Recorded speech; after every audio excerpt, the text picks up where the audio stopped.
Hello out there in Facebook land. It is I, Rory, coming to you live. As some of you know, I have a new book out. It's called Senor, Lugosi, and Other Stories. It's a collection of short stories. And I thought that I would surprise you by popping up in your timeline to read you one of the stories. I'm going to read you the first story in the collection, a ghost story, which is called With Spells of Dead Things Overcast. Kenneth Allens had spent weeks, months, thinking about his approaching college reunion and whether or not he should go. He hadn't set foot on campus for 10 years. After graduation, he tried to put as much distance as he could between himself and the school and what happened there. He had moved far, far away and never looked back, never attending the alumni parties, never contributing to the alumni fund. As his 10th reunion drew nearer and nearer, he began to think of reasons for going and reasons for not going, and then realized one night that they were the same. And now, standing in the middle of the quad after so long a time, he wondered if he had made the right choice. On the night he arrived, Friday night, there was a reception for his class in one of the new buildings, a lofty tile and glass structure built 2 years after his graduation. Somehow, he thought, it managed to blend in with the statelier turn-of-the-century halls on the St. Stephen's campus. Never a big college, St. Stephen's was now beginning to expand. The new buildings, which were always being shown off to returning alumni, were the more striking examples of the school's growth. Ken got himself a drink from the bar and surveyed the room. The place echoed with laughter, shouts, and cries of, "Oh my God, is that you?" Music was playing, and Ken swayed his head to a song from sophomore year. Nearly every face here was familiar, or almost familiar. Everyone here had sat in front of him in this class, behind him in another, lived upstairs, downstairs, or next door. He had last seen these people 10 Memorial Day weekends ago, and many were a little heavier, some a little gray. A few had not changed very much at all. Ken wondered how he must look to them. "Kenny boy!" A voice bellowed in his ear. He whirled to find Tom Connors, his old roommate, standing there grinning with his wife Allison. "Tommy! I was wondering when you'd show up." "Got here an hour ago." Tom was the only person Ken had kept in touch with. Ken had been his best man at his wedding, a year after Tom had met Allison in their first job out of college. She was trim and blonde, and Tom had always gone for her type. Ken liked her and thought they were a good match. Tom had been a good friend, and although they only saw one another a few times a year, Ken felt he was still a good friend. "Who else is here?" Ken asked. I saw Greg Lamar a few minutes ago, over by the buffet, of course. Thompson's around somewhere. I think he came with Jack. I heard Connie is coming." "So I finally get to meet the famous Connie," Allison said darkly. "I'll try to keep them away from each other," Ken said. More drinks were brought, and the conversation drifted off into the usual channels. Who was doing what, who was getting hired, fired, promoted, married, having children, getting divorced. The same conversation they had in some form or another whenever they saw each other. The conversation old friends have when more of their friendship is in the past than the present. More familiar faces passed by. "Ken? Ken Allens. It's Pam Johnson. Remember me?" "Of course I remember you, Pam. How have you been?" "Fine," she smiled, sneaking a quick glance at his left hand. Ken wasn't wearing a ring, and neither was she. Pam's smile became one of quiet satisfaction. "I'm just fine. You're looking really good." "So are you." She laughed and flipped her hair back over her shoulder in a way Ken remembered from junior year, but her hair wasn't as long now as it had been then. "So how have you been? What have you been doing?" Ken told her. He'd spent 3 years teaching, because what else could you do with a BA in English literature from St. Stephen's, before getting a job as a technical writer with an industrial company out on the coast, because what else could you do with a BA in English literature from St. Stephen's? It wasn't bad, he said, and it paid well, better than teaching, and it gave him time on weekends to go to the movies and rummage through the bookshops. Pam was halfway through describing her adventures since graduation when she looked over to a small knot of women at the door and held up a waiting finger. "We have to go meet some people, but I just wanted to say hi when I saw you. Are you going to be around the whole weekend?" "Yeah," Ken said uneasily. "Good," she nodded, the satisfied smile again. "So you'll be around tomorrow?" "Not leaving till Monday morning." "Great, I'll definitely see you tomorrow then." "Well," he began. This really wasn't what he'd come for. "Yeah, you'll probably see me, sure." As Pam made her way across the room to join her friends, Tom said, "She always did have a thing for you, you know. She told me about it once." "Yeah, well. So, a few of us are heading over to Milo's for a drink. You coming?" Didn't know Milo's was still there. "As long as there are fake IDs, there will be Milo's. So you coming or not?" No, it's been a long day. I'm going to go find my room. They put me up in one of the new dorms and I have to find the place again. All right, breakfast at Milo's then. Absolutely. Good, good. Kenny, Tom lowered his voice. I'm really glad you made it. I thought you might not after all. And why the hell would I do that? Ken asked with a defiant little grin. Yeah, why the hell would you? All right, tomorrow then. Tomorrow. Ken went for a long walk after leaving the reception, not really going back to his room or anywhere else, just wandering, relaxing, and enjoying the moonlit campus. He was glad he had come. It was probably going to be a lot easier than he had thought. He followed his feet, and they led him by his old haunts, the chapel, the new gym, the old gym, the bookstore, Becker Hall, Fagan Hall, Coleman Hall. He passed by his old dorm, the one with the ivy creeping up its brick walls. Most of the lights were still on. Students' laughter reached him through the open windows, along with whiffs of marijuana and cheap incense. 2 guitars, one acoustic, one electric, vied for supremacy in the warm night. 10 years, Ken thought, and it's hardly changed at all. Finally, after a long hour, he found himself standing in the shadow of the library. The library was a tremendous Victorian edifice, second in age only to the chapel. It rose 3 Gothic stories high and now sported a new wing, more tile and glass, that almost managed not to clash with the rest of the architecture. Almost. He sighed. The library had always been one of his favorite places on campus. It was always quiet here, restful and studious. He made his way around back to the copse of old trees and found the smooth, familiar boulder waiting for him there. He knew that he hadn't just been wandering aimlessly. He'd been coming here and just hadn't told himself, because you don't need to tell yourself something you already know. He settled back against the cool granite and looked up at the big moon shining through the leaves. The stars were out tonight. Thousands and thousands and thousands of them. Campus was nestled among green upstate hills, far away from cities and the light they produced. He'd never seen so many stars anywhere else. It was one of the things he remembered most about his college days, all those stars. He'd come here all the time with Veronica. And Veronica was the reason he had come to the class reunion in the first place. But he knew he wouldn't see her this weekend because Veronica was dead. They'd met sophomore year in an English lit class, Beowulf to Blake. He was there because he loved the material. She was an art major fulfilling a requirement. He noticed her the second day and continued to notice her for weeks. She usually sat in front of him with paint-spattered jeans and hastily done-up dark hair. One day, when they were discussing the assigned selections of Paradise Lost, Veronica chuckled as she doodled something in a notebook. "Is something amusing, Miss Jones?" the professor asked. "Devil gets all the best lines," she said. "Always does." "Do you really think that's true?" Ken asked, more to get her attention than anything else. "Sure," she said, turning halfway around to look at him. She was very pretty. "At least in art, evil's always more interesting than good. I mean, look at Bosch." That sparked off a long discussion about why it might be. Did it have to do with the nature of evil or just an individual artist hang-ups?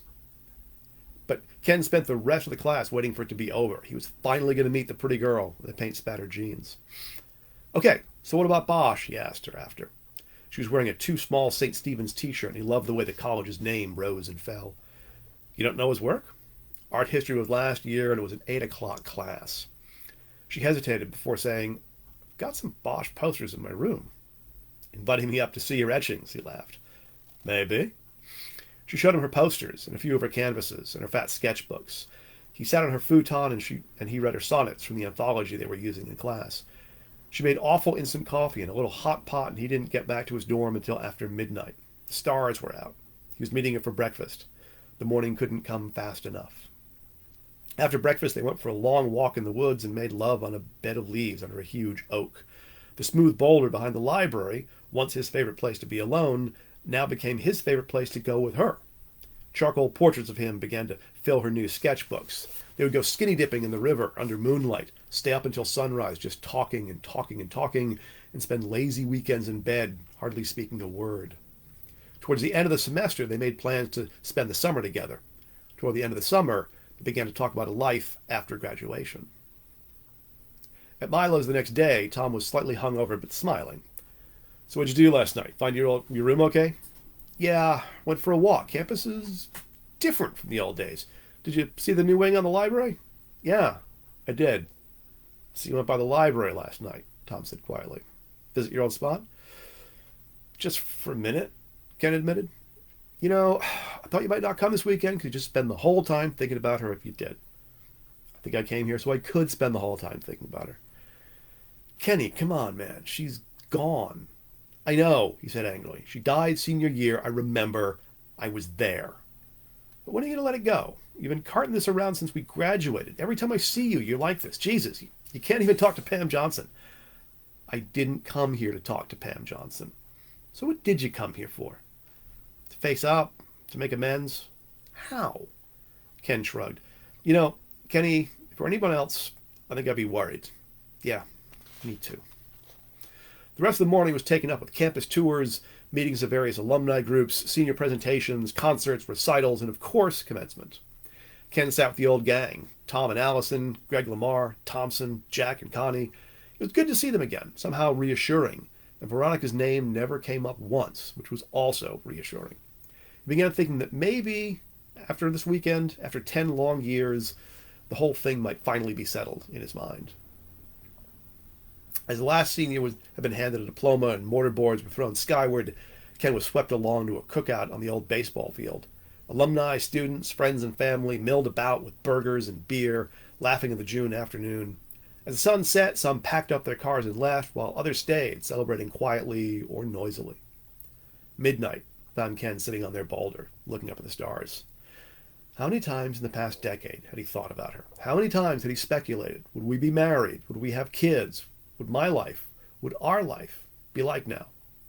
At times he could see it all clearly. The house and home, the wife and kids, beautiful Veronica still painting with maybe a touch of gray in her hair, still wearing that t-shirt and looking good in it. And how much longer would he have to live in this shadow, the long shadow cast by events 10 years old? He closed his eyes and wondered what he was waiting there for.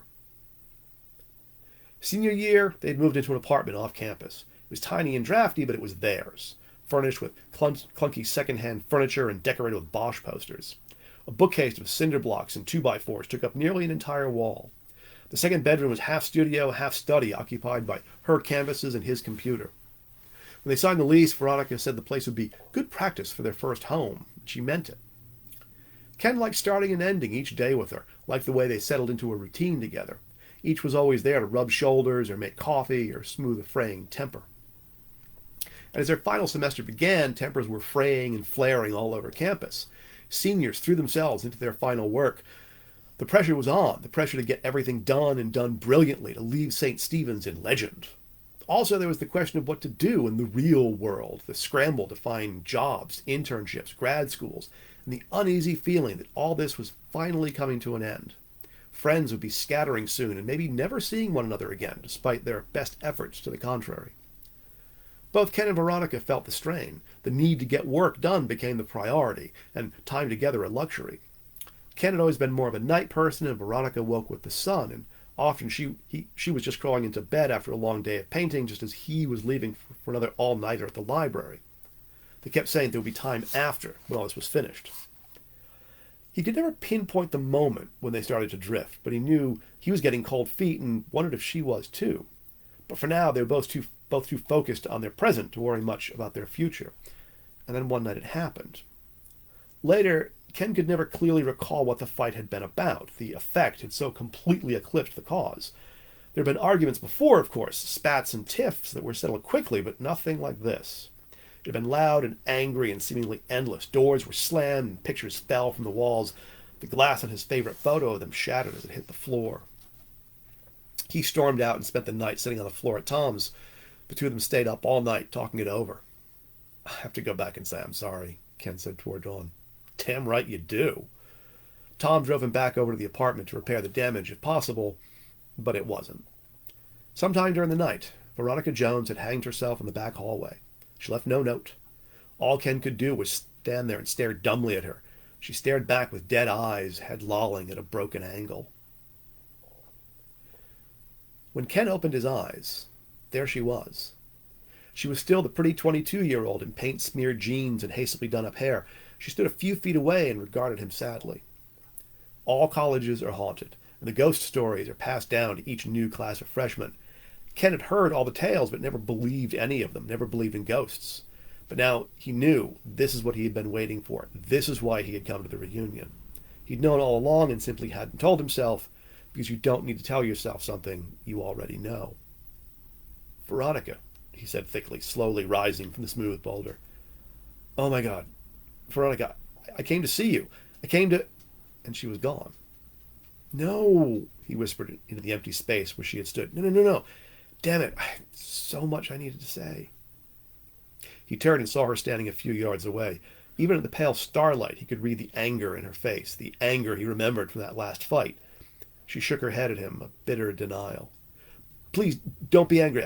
I can't say I'm sorry about that night and the things I said. And I was just a stupid goddamn kid. There's not a day that goes by I don't think of you. And she was gone. I want to ask you to forgive me, he said softly. Please. He looked around, shivering in the warm night. His knees were weak and his clothes clung to him damply. He spun and found her face inches from his, staring back with dead eyes, head lolling at a broken angle.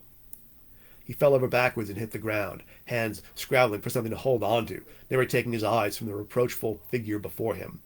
He managed to get his feet back under him and stood dizzily. He felt like he was going to fall over again. He felt like he was going to be sick. She raised one arm and pointed at him, accusingly. Veronica. She slowly approached, head swaying from side to side, closer and closer. He opened his mouth, but there were no words. He took a step back, another step, then his knees gave out on him. He tumbled back and landed right next to the boulder. He threw up his arms over his face, and his scream echoed off the library walls. A security guard found him early the next morning, sprawled face down in front of the library, filthy and disoriented. It looked like he had crawled there, but the guard didn't want to waste time speculating about the nighttime shenanigans of yet another drunk alum, lying there and muttering to himself. Hey, pal, he said, shaking Ken gently. Come on, get up. Nice and easy. Rise and shine. There you go. The guard took him back to the office and got him some coffee. Ken washed up in the bathroom sink, staring at his face in the small mirror, pale and drawn and unforgiven. She was there, he kept thinking, trying to piece it together in his mind. She was really there.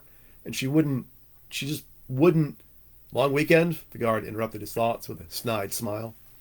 Ken nodded. He thanked the guard and made his way out on uncertain legs. The early morning sun hurt his eyes. What was that? He heard another one of the guards ask. Somebody trying to recapture his lost youth, I guess. The first one laughed. Probably had a wild night with his old girlfriend. Ken didn't listen or look back.